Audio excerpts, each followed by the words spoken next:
My friend Marty, who'd been to Japan a bunch of times, was a fan of these little fish that you just eat the whole thing. They have like the eyes and the face on them and everything. Oh, everything. Matt, everything. Have you ever eaten those, Matt? Yeah, that's what the little ones, right? Yeah, they're like, like little. Yeah, that's what my wife finger shape chasing me around. That's what she keeps chasing me around with. Yeah. Oh, dude, I was like, do you have children? Do you have children? Yeah, I've got a daughter, so she'll eat the fish. Oh, it's a little hybrid then, huh? Up here comes the Luke member. Yep. One card. Luke's there. No, you. Luke's here. Not in image view yet. I went galley view. There we go. Okay. I guess he's connecting. Here he comes. Yeah, there we go. Okay. Hey, Luke. Oh, there you go. Good morning. Good morning or good afternoon or whatever it is. Whatever works for you. 8 in the morning for us. So, okay, this is the full crew then. So Tommy, what basically, we're just going to let things go where they go. We'll do an introduction. The plan is to, of course, talk about Up in Smoke a little bit, but sure. As we said, we definitely want to talk about Godzilla as well. That's that's a big thing. And then just any Chong thoughts. That's one of the reasons I was like, man, I really want this guy, to on, because just some of those concepts and ideas are just very cool. So I want to get into some of those. Oh, okay. Well, you lead the way, my master, and I'm there. Okay. You need to record anything, Matt? Go ahead, and I'm recording, but go ahead and do it as well. Doesn't hurt. Just the Zoom? Yeah. All right. Just in case something. You have to give me permission. Wonky. Oh, okay. Let me see. Was it like a vampire going to your house? Something like that. You have to say it. Mute, allow participants, lock meeting, ask all. I'm not finding it, but it is recording, so it says recording. Yeah, I'm sure yours will be fine. Okay. Yeah, you've been in Japan for a while, haven't you? Oh yeah. It's working, ours not. Oh, whatever. It's okay. Let's just do it. Yeah. Last time I was in the States was 2010. Wow. Yeah. Wow. I've been to Japan since the last time he's been here, which is were 2012. Were you there for the tsunami? I was teaching on the 6th floor of a building, and it was like the earthquake ride at Universal Studios. Oh my God. Except I watched the what is it? I guess the 10-year anniversary. It was pretty incredible. Have you seen that? It's a documentary. I haven't seen that. I probably should check it out. But yeah. Check it out. It's incredible. It shows, and you know what it showed more than that. I was really impressed. The little refugee houses they had after, and it showed the people in there, and the Japanese, man, they're so neat and tidy. They got these little places, and they look like mansions. They're so together, with everything. Yeah, we passed a few of those on the trains in Nagano, so there's some are still up. Yeah, it's Japan's incredible. You're so lucky, man. You're so lucky. You think the Japanese are neat and tidy until you go in their houses. It's like they keep their rest of their life so tidy. Their house, they just chuck stuff everywhere. Oh yeah, it's like a hoarder's house. Well, they got no shelves or closets, So there you go.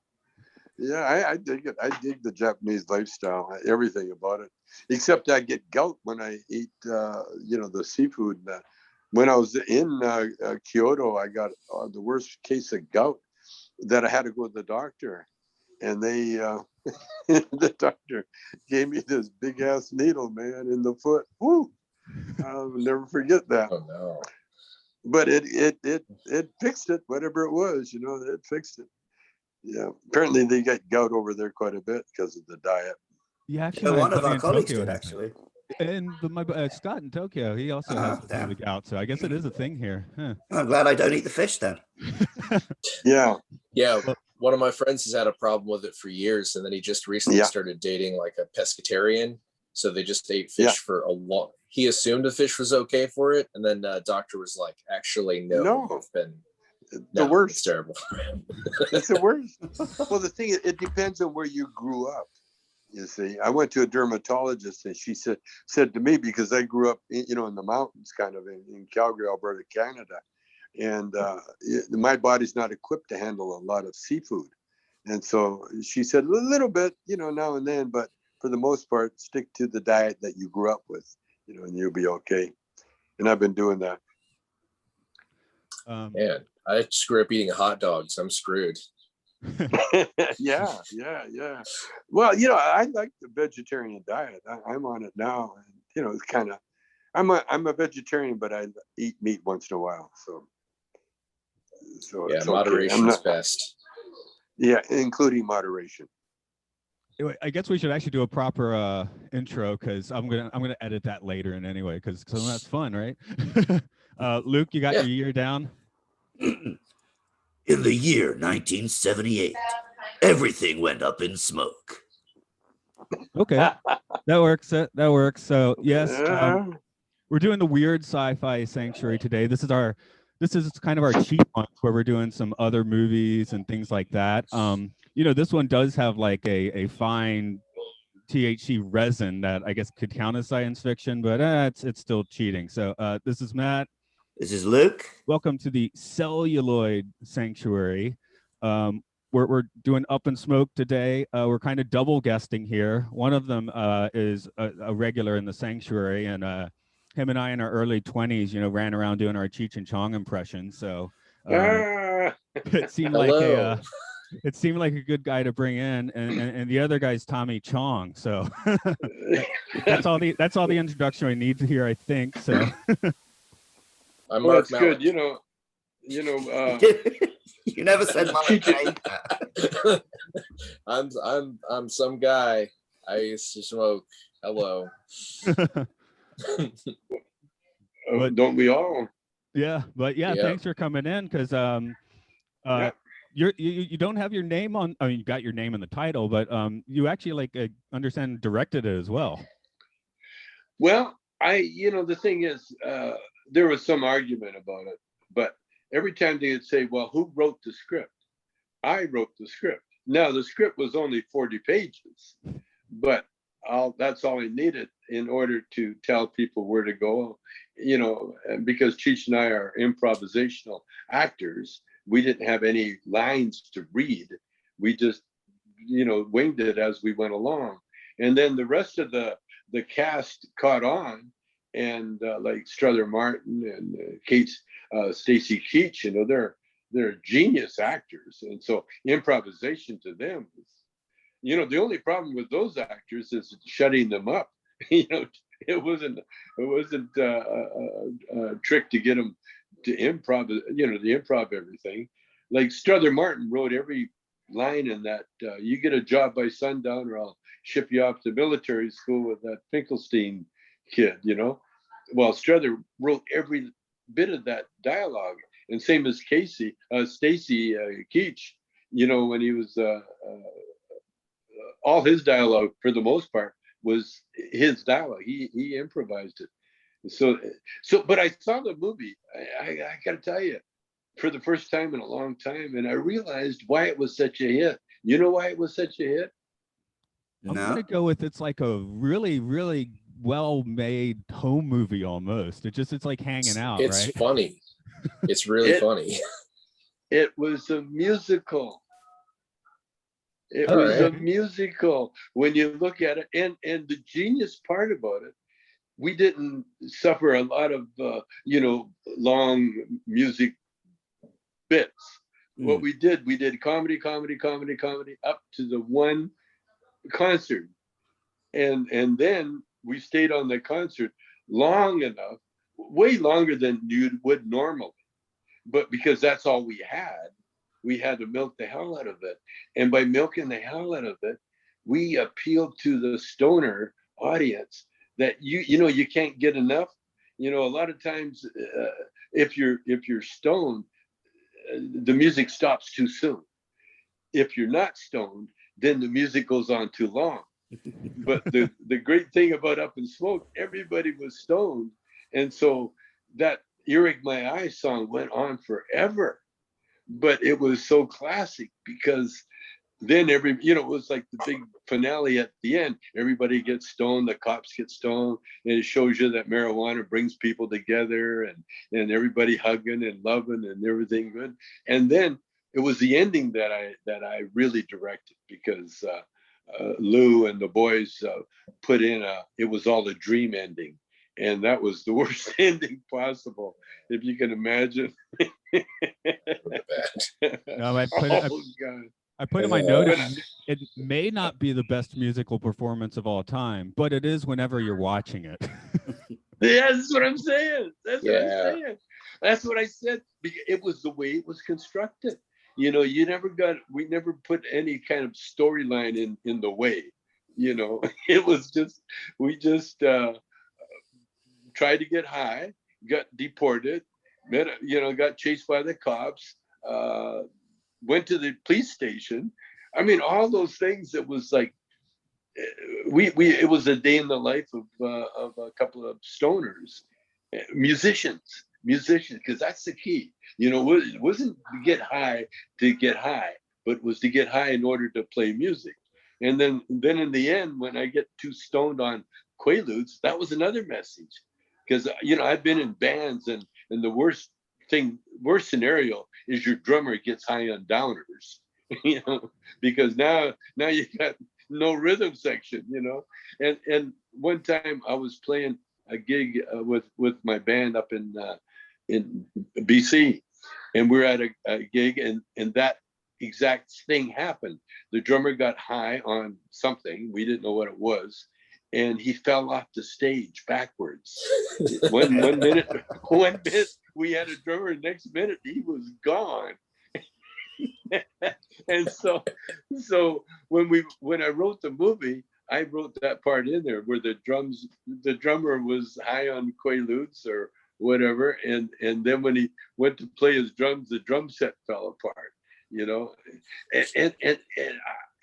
we just accidentally stumbled on the combination, because when you read screenwriting books, which I did later, they tell you, that 20 minutes in, you got to have something really special happen, and then you got to have a really good out joke and so on. And we had all those, and so I was really pleased when I saw the movie. But yeah, Luke, since now there actually was no plot, how about give us the plot? I mean, you kind of just did it for me anyway, but yeah, I'll do the official reading out the plot section. Pedro picks up a hitchhiker, fellow stoner, man. The two head back to his house and start a band, but then realize they have nothing to smoke. This leads them on an epic quest that takes them to Pedro's cousin Strawberry, a shell-shocked Vietnam vet, down to Mexico, and then back up to the States in a van made entirely of marijuana, all while being pursued by Sergeant Stadenko. They both manage to piss on the sergeant along the way before heading to a battle of the bands and winning by getting the entire audience stoned. That's it. Nice. That's it. Now, in there were some good messages. The being deported. And it was, it's okay. It's my cousin, man. He's got a wedding in Tijuana, and so he turns himself in, so he gets a free bus ride to Tijuana. And, really those funny. kind of messages. Those kind of free messages. Lunch.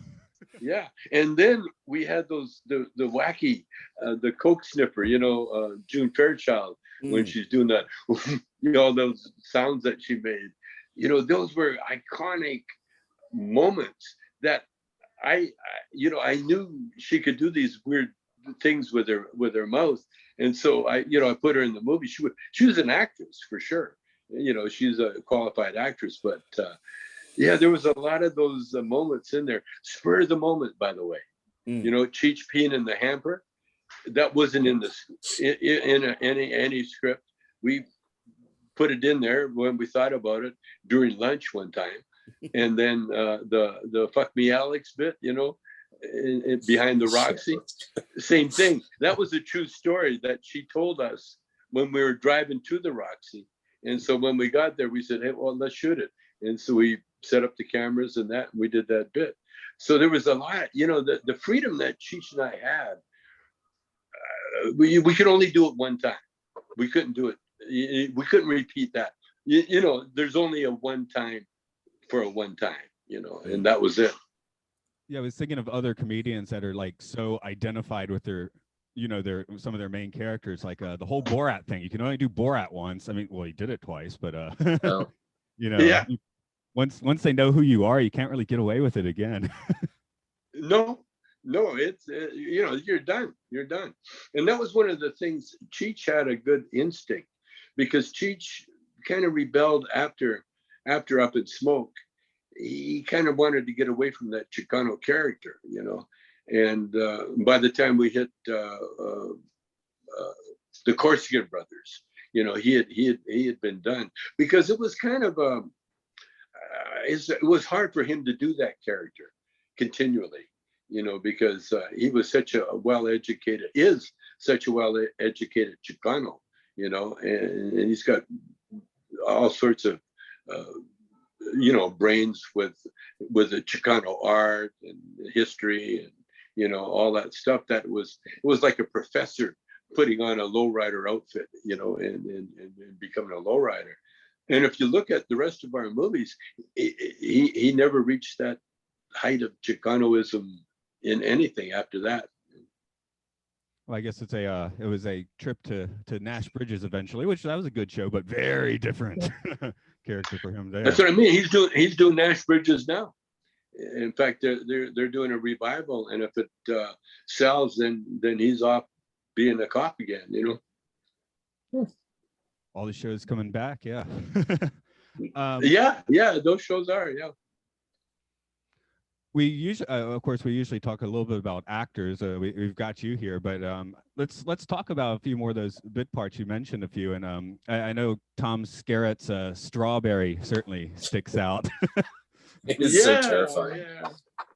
Well, we used God, my brain's crumbling on me. Robert Altman's movie people, and Skerritt was one of his favorite actors.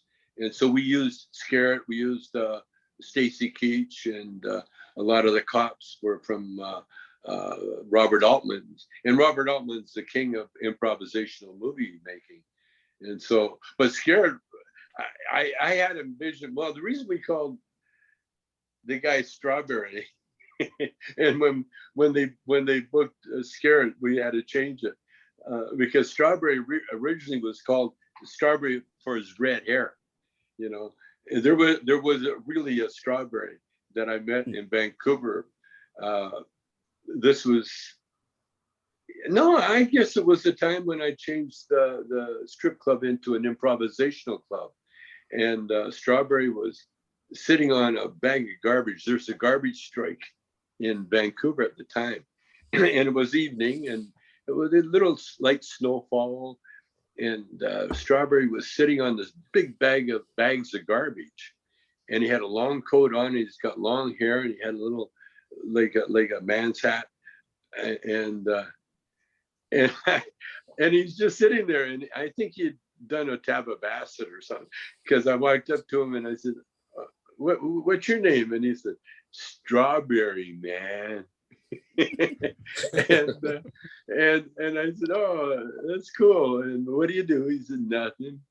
And I said, and then he said, "Hey, man, do you have a place where I could crash tonight?" And I said, "Yeah, as a matter of fact, I do. I had a nightclub, and I had the light booth was kind of cozy, and there was a heater and everything in the club itself, and bathrooms and everything." So I said, "Yeah, you want to stay in the club?" And so he stayed in the club and became our light man. And so when we wrote the bit for Strawberry, that's what I envisioned. We envisioned a guy with red hair. And so when Tom Skerritt shows up, and Altman and the Lou Lombardo and them, they liked him. They wanted to use him because of his name. And so we put a Strawberry birthmark on him. So that's why he was called Strawberry. But yeah, I was scared. He was pretty cool. And they wrote, like Lombardo and those guys, they wrote that whole motorcycle bit, with Cheech riding side saddle with him. I never wrote that. Oh yeah, that's a fun image. That's great. His Action Man jump off the motorcycle was actually pretty impressive. Well, that was a stunt double. Oh yeah, I was assuming as much, but it still it wasn't cheap.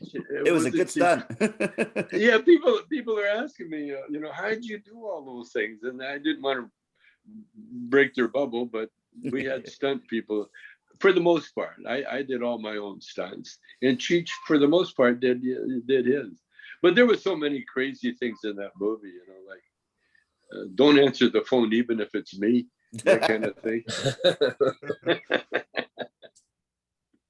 Yeah, I never, I before this podcast, I went and listened to a few of the albums because being the age I am, you're always like a movie crew. So just how some of those bits like did organically kind of fit in because once it's a bit, it's like, oh yeah, the bit's in the movie, but it never occurred to me till I just listened to all the albums. Well, yeah, Lou, the director and the producer, he wanted to call the movie. In fact, he had the working title was Cheech and Chong's Greatest Hits. You see, and then I came into the writing room one day, and I said I wrote a song, and so I played it for him, Up in Smoke, and then Cheech said that's the name of the movie. And then Cheech wrote his Mexican version of Up in Smoke, but it was a song that I wrote just for the movie, It didn't take me long. See, I'm a songwriter that will work if he has a project, but I haven't learned the art of writing a song just for the joy of writing a song. Mark, I know you made the note that the band practice seemed pretty spot on. Oh yeah, that's what band practice is like. You never get around to playing. Just a minute, I got to move my car, all the weird shit. Yeah, I've been in band practice. I've been in bands where the practice is canceled like 3 out of 5 times, and even with a whole band is there, it's just like, oh, man. Or you practice songs that you never intended to practice. You just end up playing like Inagata Davida for 20 minutes, then you can't practice. Yeah. And then you get to the gig, and then let's try the new song, and they go, no, I don't know it yet. Well, let's try it anyway. Yes. Yeah, I've been through a few of those. But you know what I did? I always hired because I owned the nightclubs. And so I would hire the best musicians that I could find. And they were usually jazz musicians because they were the ones that couldn't get work. All the other schlock musicians were working, but the jazz musicians, they were all available because they had, and so when I put a band together, I would pick their brain, say, what do you think?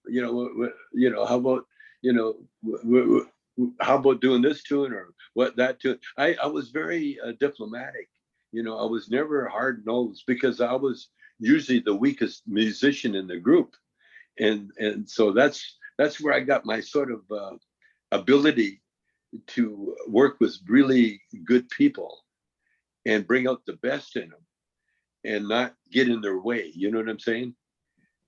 Yeah. So especially as a musician. Because even though I wrote the song and I played guitar, I wasn't in the when we recorded with Motown, Does Your Mama Know About Me? I was never I never made the cut to play on the album. I heard Brian Wilson got kicked off of a Phil Spector session for not playing piano well enough, so it happens. Wouldn't Phil Spector just kick somebody out because he was? Well, he also waved guns around and I guess apparently shot someone with the gun. So, it's like the signs were there, I guess. But a couple of the Ramones insisted they didn't play on that album at all, things like that.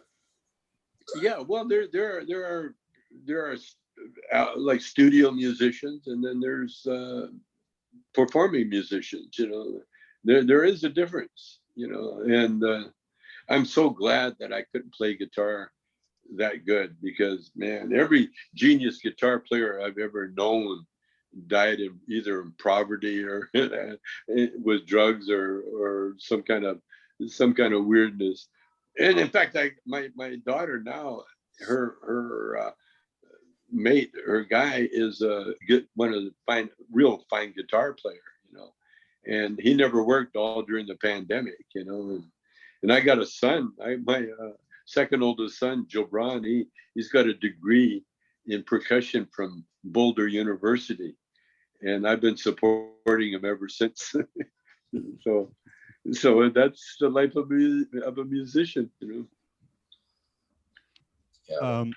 Now, one of the things we thought about going directly towards this, and Luke, I'm going to throw the ball your way to just get that Godzilla ball rolling a little bit.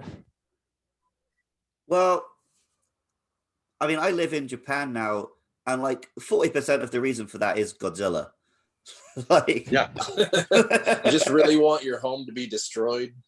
Every time I look out my window and I got the big buildings and the mountain, I'm like, yeah, I could see Godzilla coming over that mountain and smashing some stuff. Yeah. Well, in the form of a tsunami, for sure. Well, yeah. I guess that's why Japan went and created Godzilla, is because there's always something smashing up the city. Yeah, earthquakes or something, rearranging and it's funny too, because they're the most gentle, warlike people on the planet. They're a very confusing people, yeah. They are full of contradictions. Well, apparently they were the artistic tribe from China that found, that ended up on the island. I don't know. Maybe that's. Yeah, a little bit from China, a little bit from Korea, that sort of thing. Yeah, there's actually some of the, especially Hokkaido has the Ainu, which are not like, they don't have the same blood at all as general Japanese, and sort of like the Native American First Nation situation in the States, right? It kind of got pushed and to the top corner of the island eventually, but yeah, the originals, yeah. So that actually did, especially in Hokkaido, which is a northern island, they had a bit of that. So, but now they're, I guess, trying to like resuscitate it, have some of those cultures come back. We had a company trip where just the town was like, had a bunch of Ainu designs and was trying to bring back a little bit of that kind of culture. So a little. What do Ainu designs look like? Oh man, can you describe them? No. Okay, then don't. I think I got a bag that vaguely. I'll get that out of the thing here. I think I got something to show you, but yeah. Well, in the meantime, go ahead with it. Vaguely looks a little. Post it on the Facebook page. That's what your Facebook page is for. Post some Ainu designs on the Facebook page. Ainu looks like a Russian version of Japan. Okay. Yeah. Cool. Yeah. The Russian version, yeah. Yeah, that's, well, in Russia it was the Mongols that came through there, right? Oh yeah, the Mongols tried to get Japan a few times but never quite pulled it off. Yeah, they were too sea bound, right? That's where the phrase kamikaze comes from. It's because the storm took out the Mongol ships, and it means wind Mongols. For God. Yeah. So kamikaze means God's wind. And that's what the pilots named themselves after. Yeah, okay. I love that whole Asian culture. Well, like my dad was Cantonese, was Chinese, and like full on Cantonese. And it was so funny because when I brought my first black girlfriend home, because I learned how to dance, and I was dancing a Lindy Hop, and she was my partner, and so I brought her home, and my dad almost had a heart attack. He called me and he goes, "Son, she's black." And I said, "Dad, you're Chinese." It was pretty funny. We actually, getting back to Zilla, Zilla is the one from the late 90s, yeah. One, isn't it? Yeah. Yeah, don't bring that up. Sorry, it's too late. Last year on this podcast, we actually talked about the Japanese version of the original, which is definitely like kind of a different creature and on multiple levels. The American cut is way fun, of course, but I think we came to the conclusion the Japanese had the stronger message, was it? Well, the Japanese film is like a work of art. and then the American like dubbed version is just a fun monster romp. And they both got their place, obviously, but the original Japanese film is literally haunting. Yeah. Well, a lot of their stuff is got depth that's unbelievable, and I love that whole Oriental acting anyway, because it can be so over the top, and then it can be, and then it can be so touching and so whoa, it's pretty cool. Yeah, I've been a big fan of Japanese everything, art, carvings. Like I've been trying to do my version of these netskis. Only I carve fish like it. And I like the wabi. What's it called? Wabi sabi. The art of the on art. Right. Yeah. Everything very simple. Yeah, simple, or there's a mistake in it somewhere. Right, yeah. The small mistake to make it, the imperfection that makes it perfect. Yeah, the Navajo natives call it to leave a little an escape so the spirit can escape. So you don't want it perfect. An interesting thing in Japan, though, is that flaw is missing from the imperial sets. The imperial, and traditionally the emperor and his family had ones that were not chipped. So this would make it very, very unique. Well, the Japanese tried their best to make the guy a deity. Right up until World War II, it was in the textbooks that he was like the grandson of a god. Yeah. It was only when they surrendered that he went on the radio and said, "I'm just a man." Yeah. Right up until then, he was officially a deity. Yeah. That must have been really dramatic. Like to live through. Well, most Japanese people had never heard his voice either, right? You were kept at quite a distance from the emperor, and I think most people were just shocked because he talks very softly, like, "Hello, I am Emperor Hirohito." And obviously they were expecting this booming, "I am Emperor." But no, he wasn't that at all. Dainty little character. Yeah, Japan generally keeps their imperial family a little bit more unseen than, say, the British, which these days they're closer to the British model, but I have a feeling the British might be about to lower their profile a little bit, maybe. The royalty. I don't know what's going on with them. You'd think that, but like Prince Andrew happened, and we still had like 3 days of mourning for Prince Philip. So yeah, I'll say what I always say. The English, they're the original racist. Island, the original. You can't get any more racist. We invented racism. We're trying over here. Yeah, we do our best. Yeah, but we sent that over there. Yeah, it is true. You did export it. So the racism. Anyway. When Harry met Meghan, that sounds like a movie. I had my video guy put a "Does Your Mama Know About Me" song to the two of them, and it worked really well because it was like, and we had like Queen Elizabeth in there when it says, "Do your mama know about me?" and Queen Elizabeth is giving her that look. But yeah, English, man, they've always been the most racist. But so they were so cultured. They could say the N word with such class that you kind of maybe they're right. Who knows? Yes. Well, the thing about the English is, even if everyone in the room is white, they'll find a way to be racist to them. So yes, they'll make it a class thing or a religious thing or something like that. They'll find a way to make it like, oh no, you're not as good as me. I had an English architect one time. He told me this funny joke. He said, it's disgusting actually.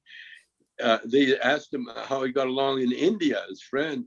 He's, well, I learned if you yell at the walls loud enough, they will eventually understand you. I mean, that was their attitude. That is exactly like it's a common joke of Brits abroad. Like we go to France or Italy, and it's like, if you just speak English louder, then the foreigner understands.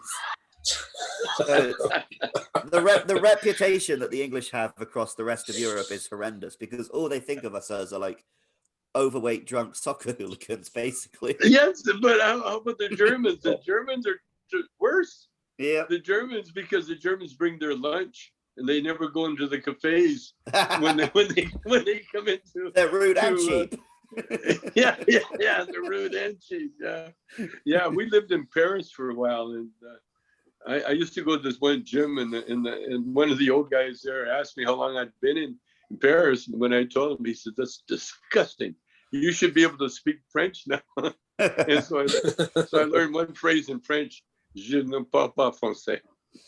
That was it. I don't speak French. That's pretty much how our Japanese is rolling.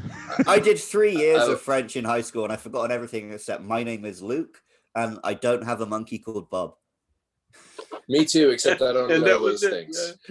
Je n'ai pas le son, je s'appelle Bob. Yeah, so Europe is and how's it doing now with all the pandemic? How's Japan doing with the pandemic? Well, Japan's had this weird thing where, because people naturally wear masks, wash their hands, don't get that close, our numbers have never been that high. But that means the government have absolutely dragged their heels on everything. Like our manager at work, her 80-year-old mother is just getting her first jab now. Because Japan, the government have been absolutely shit, but they've gotten away with it because people here are just pretty sensible naturally. Whereas in the UK, it's been like a shit show, but that's forced them to like really get on it. And now like all of my family have been vaccinated. That's pretty much how it is here too. I'm in Georgia, where it was basically, we had the lowest rate of vaccinations. And then about a month ago, they were just like, okay, everyone can get vaccinated now. It was just a insane catch up thing. I drove to Alabama for my first shot. Like that's, you did? That's where we are. Because nobody in Alabama wanted one. What part of Georgia are you in? I'm in Atlanta. I'm just in the middle of it. You're in Atlanta. You guys just had some tornadoes there, huh? Yeah. Mark, you got a story? Well, a tree took out part of my house, but that had nothing to do with the tornado. But then the tornado kind of like dumped a bunch of water into my kitchen. But, I'm okay. But good. Yeah, good. we did. And you got fire. You got a year's supply of firewood, I guess. Huh? Yeah. Well, we're gonna. I guess we have lumber now. Yeah. Well, that's a good sign. On the news, it really looked like the South is reaping Donald Trump's karma. Yeah. Well, I guess he just dropped some off on the way to play golf in Florida all those times. I don't think the tornadoes make it all the way to Florida, though. Yeah, Atlanta's kind of the end of tornado. Yeah, no. I remember.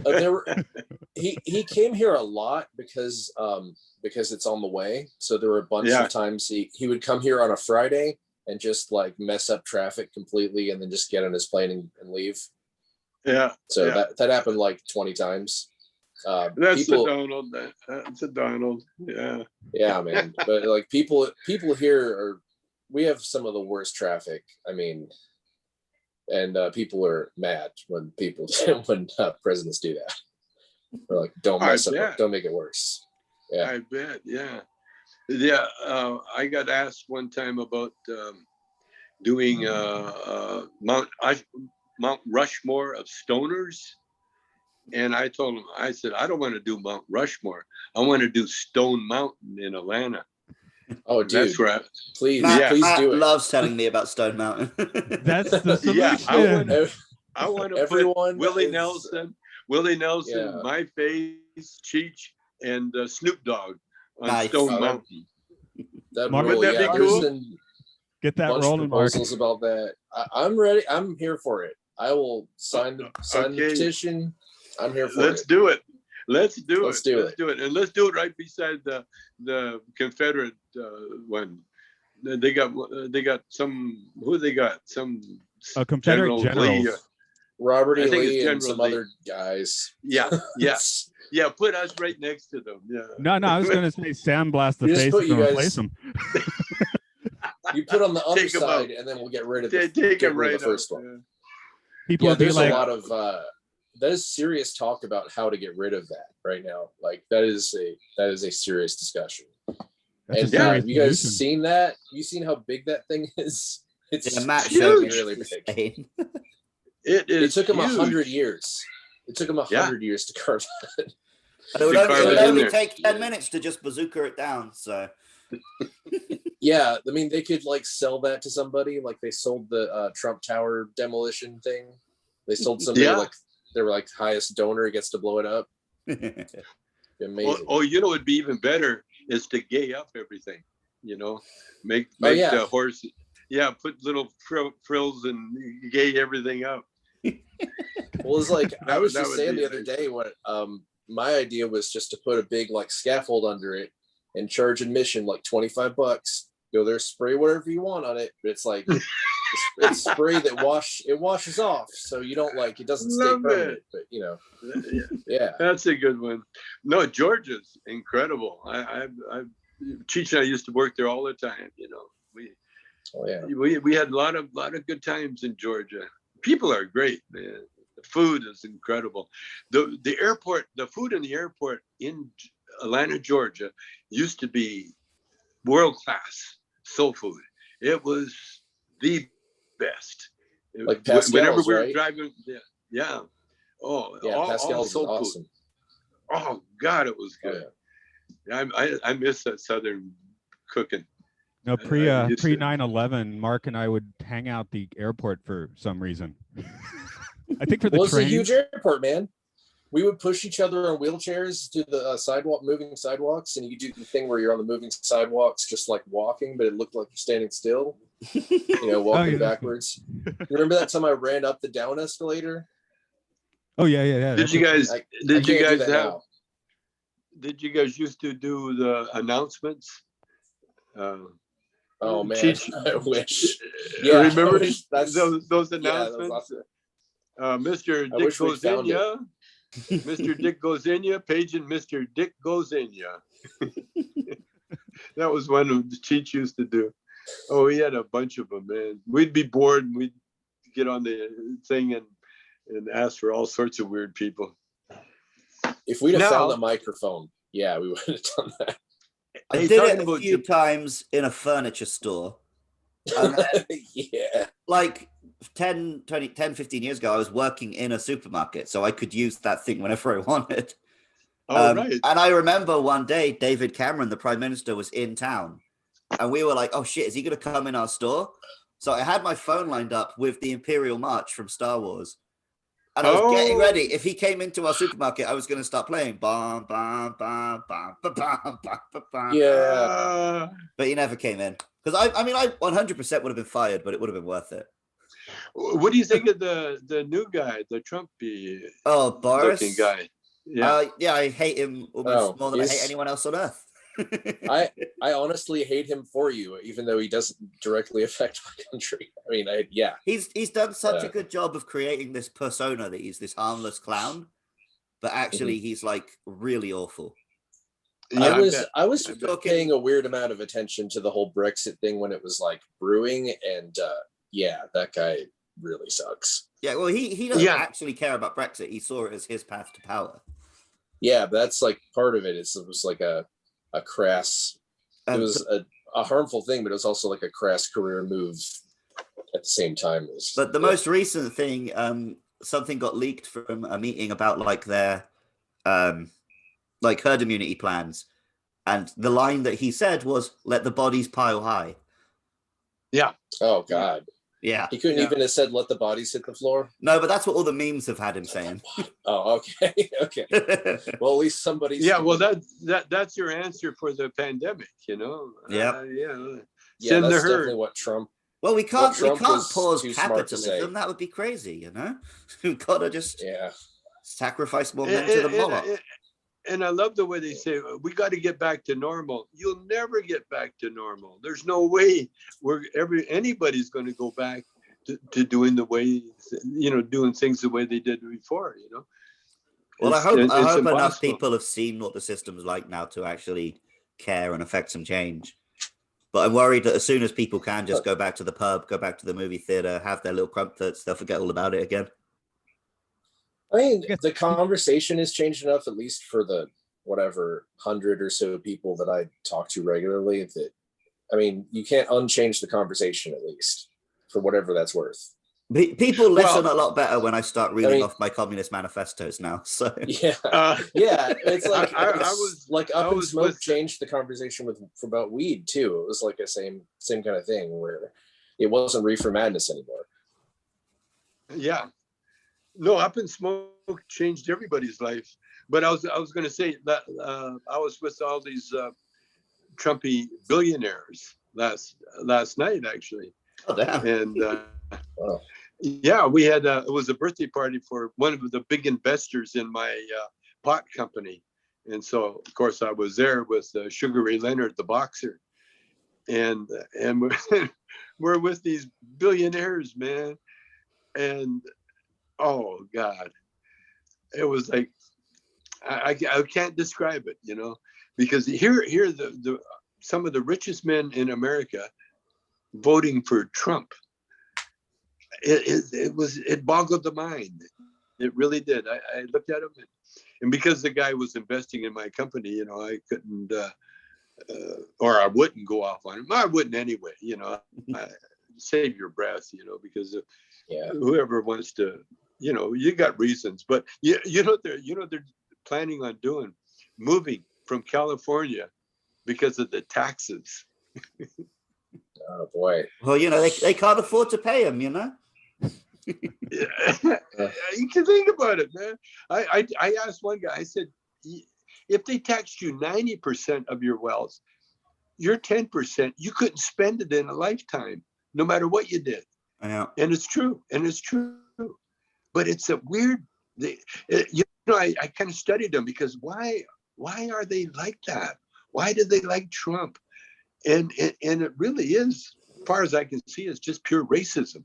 You know, they just don't want to see any brown people or anybody except white people with any kind of money or power.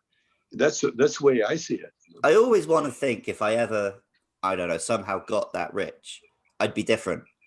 But it seems like everyone who gets that rich just becomes this money hoarding dragon. Like there's something that clicks in a person's brain when they reach a certain level of wealthiness that they don't want to share it anymore. Yeah.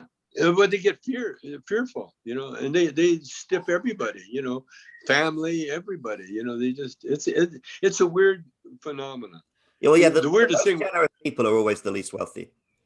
Yeah, well, and if you're and if you are wealthy and generous, then they really lock you up somewhere, you know, because then you're going to shake the boat, all right? these, well, you get all the bloodsuckers attached to you, you know. But that's the great thing, you know, with Cheech and Chong. If we get our dispensaries going, and it looks like we're going to be really hauling in the wealth, I'm going to change that whole dynamic. And in fact, you guys can hold me to it.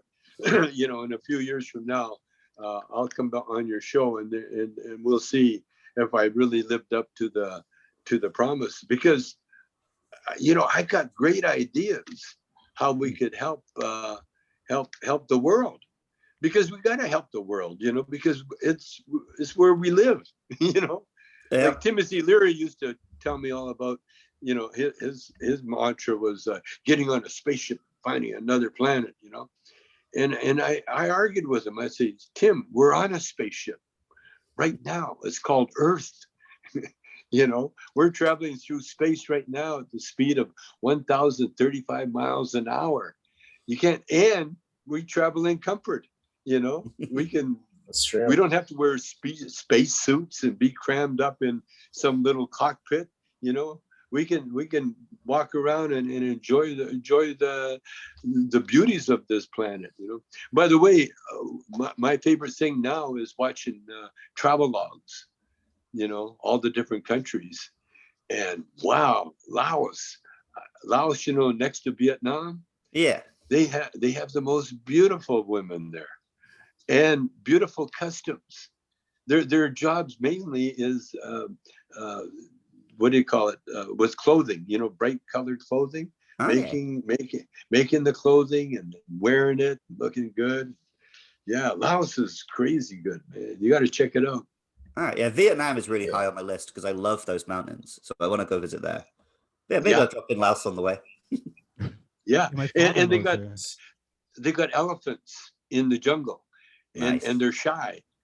They hide in the jungle. They hide in the bamboo forest. Oh, it's crazy good. And they got the Bengal tigers. They got them roaming around. They put a camera on, and at night, and then they seen all the weird animals. And one animal came in. They didn't know what it was. It wasn't in anybody's books. It was just some weird looking. Yeah. A few years back, I went. So here in Nagano, we've got the snow monkeys. It's these monkeys who take little baths in the hot springs. Yeah. So I went on the trip up there, and we're walking towards it, and I suddenly see this thing come out of the woods, and I'm like, "What the hell is that? It's this animal I'd never seen before." It was like this weird wolf goat. And I mean, when I got home, I looked it up. It is an animal. It's called like a Japanese sero. But I thought, like, at this point in my life, I didn't think there were new animals I didn't know about. I figured I'd seen all the animals at this point. So this thing walks out of the woods. I thought it's like some mountain god. Well, that's why Bigfoot really does exist. Yeah, there really is a Bigfoot, and there's a Bigfoot in every country. I love the mountains. I really want Bigfoot to exist. Like I'm a true believer. I want Bigfoot to be real. Absolutely. He's out there somewhere. I try not to believe in anything, but I like to think about Bigfoot. But if you're going to believe in anything, you should believe in Bigfoot. Oh, Mark, what you need to do is grow your hair out, just leave your life behind, go live in the woods, and be the Bigfoot you want to see in the world. You're right, man. I'm hairy. Look at my arms. There you go. Right? You would last about what? Maybe a month. Yeah, you're giving me a lot of credit there. Maybe because 5 days. The thing is, humans have an odor. We can't help it, and so bears can smell it like a mile away. Well, they're trained. My dog. I got a little poodle. That little sucker, man, he can smell rats and all sorts of things running around, and I don't see him. No one sees him, but he can see him. Yeah, animals are very perceptive. They can smell everything. Well, what's okay with Japan? My question is antique stores. Oh yeah.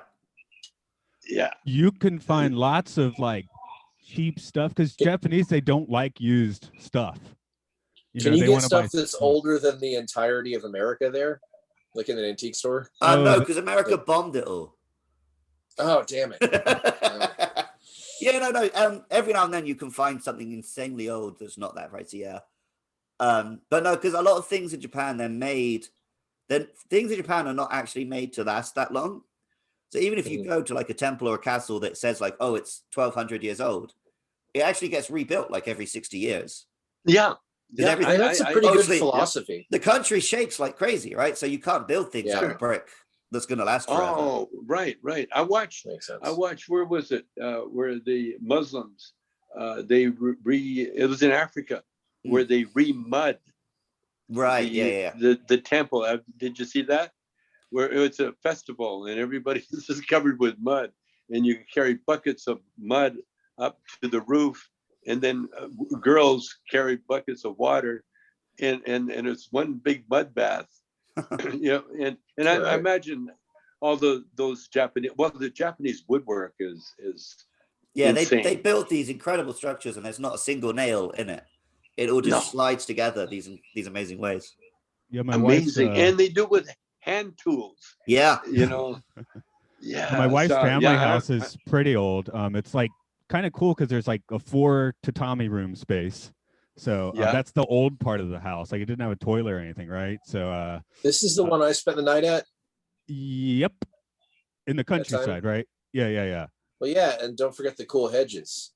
Oh yeah, there's a whole hedge animals. Yeah, there's a whole garden outside. I mean, I go there, I make music whenever I can because it's just like, man, this is like, you can't do it in a better place than this.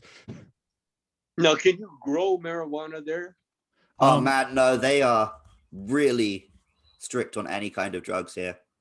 That's also our fault too, right? Still, yeah, I mean, Americans' fault. Well, the thing about Japan, the way their constitution works, once a law is put on the books, it's really difficult to take off the books. So once they criminalized it, it will take a very long time to legalize it.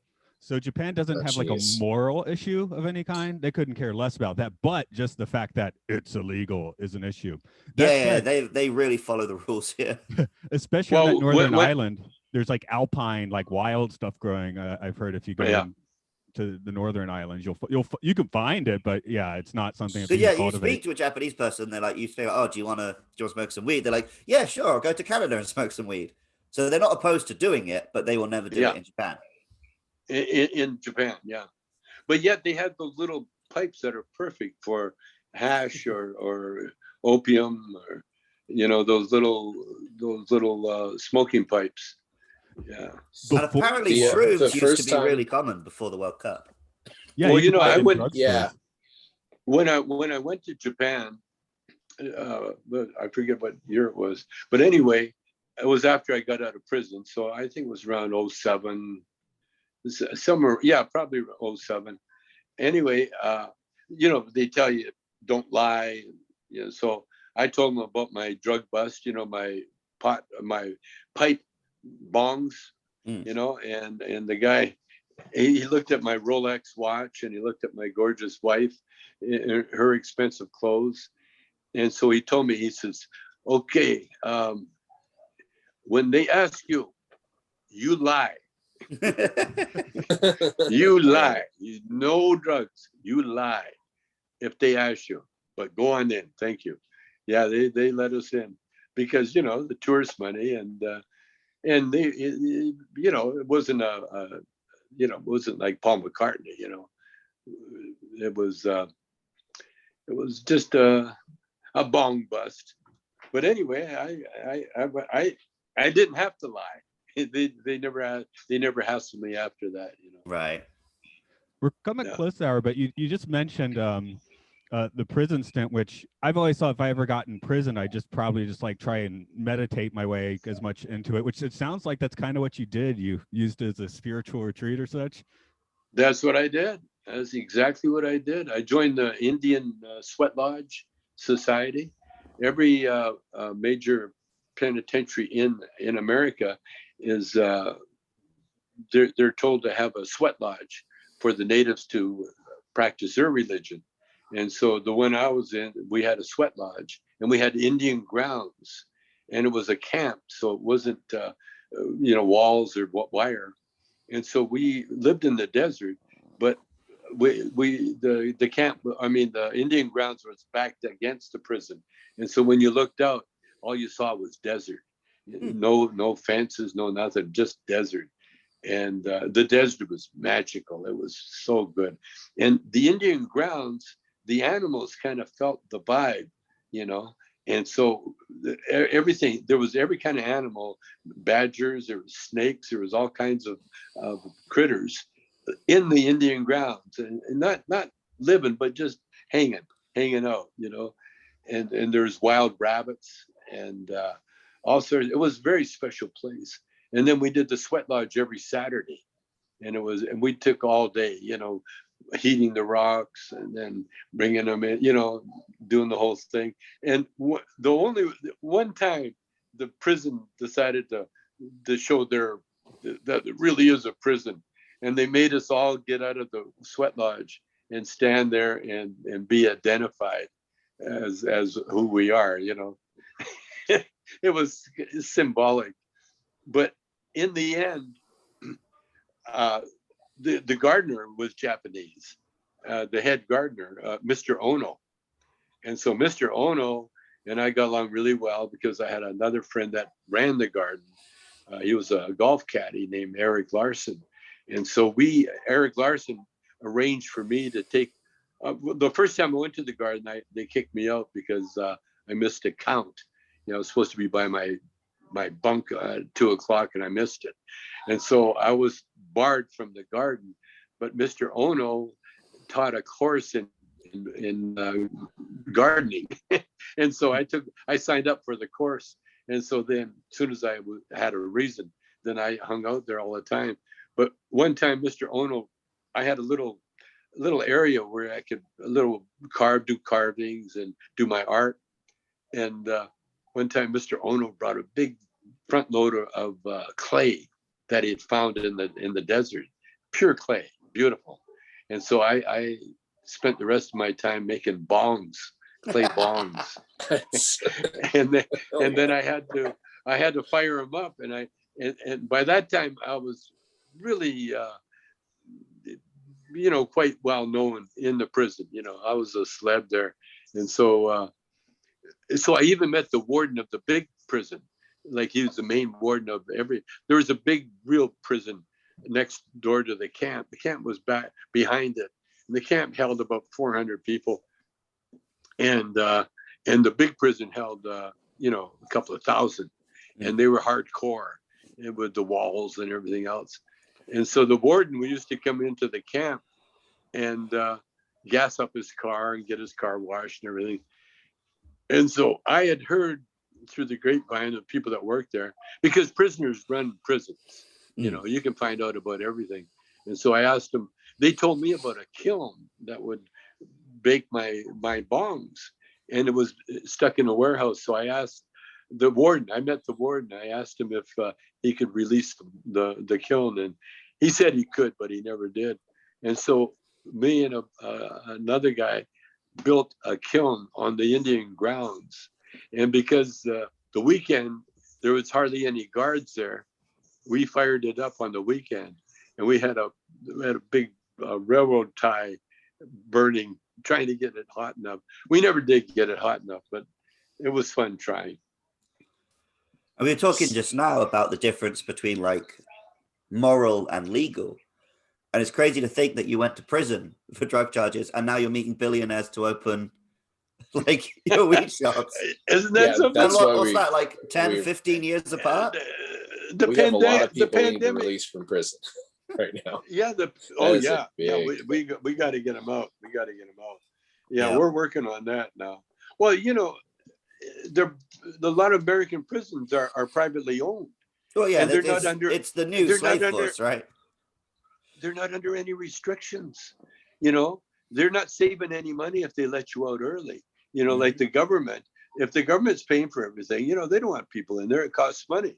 But if it's private, and what they do, they use the prisoners as cheap labor. Yep. Because you got them in there, and you're paying them like 20. I got paid 15 cents an hour for working, and that's the kind of wage they give you. And believe it or not, those guys work their ass off for that little bit of money, and then they use it in the commissary, and so they have to buy prison stuff with their prison wage. It's pretty disgusting. And my friend, the golf caddy, he was working. He was in about 3 or 4 different prisons, and he was in one where they made missiles. Wow. Interballistic missiles. And that's what's going on in the private prisons. Yeah, we got to change that. Yeah, commit a bigger crime, or at least do the groundwork for a bigger crime, because once you've shot the missile, the war is always over. Well, yeah, that's what they say. Oh, what do you think of this idea for the Iraqi war? Not Iraqi, the Afghani war. I figured out a way to bring the interpreters back. And you know how that is? Go on. Hire them as movie actors.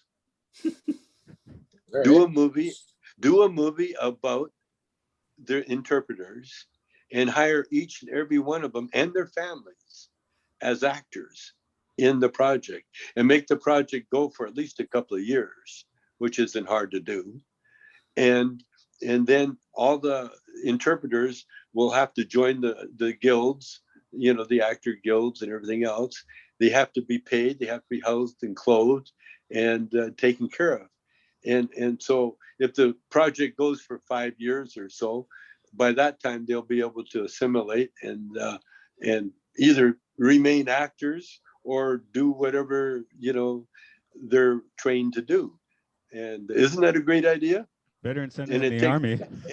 And it takes away from the government trying to see, because the government, they're not equipped, but movie companies are equipped to handle people, because that's their job. It's about handling people, getting them schooling, and because when I was on that 70s show, most of the cast went to school. At least Mia, she went to school, and she had to graduate. It was serious business, and so the movie companies have the ability to take care of people, and that's what the government, they're terrible at that. True that. I think we're going over the time we originally mentioned, which doesn't bother us, but if you do, I guess we can wrap it up a bit. And Tommy, what's going on? You've got the dispensary business hopefully on the way soon. Is there anything else rolling? Maybe some media? Well, we're definitely we closed the deal on a San Francisco dispensary, our second one actually. We got one in Cathedral City and near Palm Springs. And then good news on the CBD front, people are finding out that they can lose weight using my CBD's oil. Oh, yeah. Because it gives it gives them energy. And, Yeah, so they can start. CBD they can is a start. huge help. Yeah. I use that to So it eliminated my compulsive eating. So yeah. Absolutely. Yeah. Isn't that something? CBD oil is good for diet. And then THC is just good to get high with. That's why I do it. But other than that, man, everything's going good. We got a documentary. We're still working on it. It's been 5 years now, but so what? There's no rush. Everything's good, man. And thank you for letting me be on your show. I really appreciate it. No, definitely. Thanks for coming in. Thank you for everything. Very groovy. And we'll see you next time. Huh? Okay. Yeah. Thanks again. Cheers. Thank you. Adios. So long. Okay, Luke, I guess that gives a nice spot for you to do the thing. Yeah, if you've enjoyed this podcast, you can find it on Twitter at MLSFSPod. We're also on Facebook, YouTube, Apple Podcasts, Spotify. Wherever you find podcasts, just search Matt and Luke's Sci-Fi Sanctuary. And if you want to support this podcast and the other podcasts we create, you can go to patreon.com/podcastio-podcastius. And if you've enjoyed the music you heard in this podcast, you can find more of Matt's music at rovingsagemedia.bandcamp.com. See, I do the podcast with Mark, and he watches me just stutter over myself for like you can find MLSFS and then I make fun of him. at Twitter, Facebook.